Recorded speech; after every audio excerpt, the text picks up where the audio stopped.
ఈ ఆకులు తింటే మీరు తల్లి కావడం ఖాయం. బీట్రూట్ ఆకులు తింటే వయసుతో పాటు వచ్చే కంటి సమస్యలు తగ్గుతాయి. అంతేకాదు బీట్రూట్ ఆకుల్లో ఫైబర్ ఎక్కువగా ఉంటుంది. ఇది కడుపు నిండిన ఫీల్ అందిస్తుంది. ఫలితంగా తక్కువ తింటారు. దీంతో బరువు తగ్గొచ్చు. బీట్రూట్ ఆకుల్లో మెగ్నీషియం, కాల్షియం, విటమిన్ డి అధిక మోతాదులో లభిస్తుంది. ఇవి ఎముకలను బలంగా, ఆరోగ్యవంతంగా మార్చుతాయి. బీట్రూట్ ఆకుల్లో ఉండే విటమిన్ బి6 మెదడు ఆరోగ్యాన్ని కాపాడుతుంది. బీట్రూట్ ఆకులు తింటే మెదడు పనితీరు మెరుగుపడుతుంది. జ్ఞాపకశక్తి పెరుగుతుంది. బీట్రూట్ ఆకులు తింటే ఫెర్టిలిటీ రేటు పెరుగుతుంది. ఇందులోని ఫోలేట్ శిశువు ఎదుగుదలకు సహాయపడుతుంది. బీట్రూట్ ఆకుల్లో నైట్రేట్లు ఉంటాయి. ఇవి శరీరంలో ఆక్సిజన్ లెవెల్స్ను పెంచుతాయి.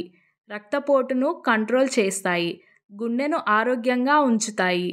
బీట్రూట్ ఆకుల్లో విటమిన్ ఏ కంటెంట్ పుష్కలంగా ఉంటుంది. ఇది కంటి ఆరోగ్యాన్ని మెరుగుపరుస్తుంది.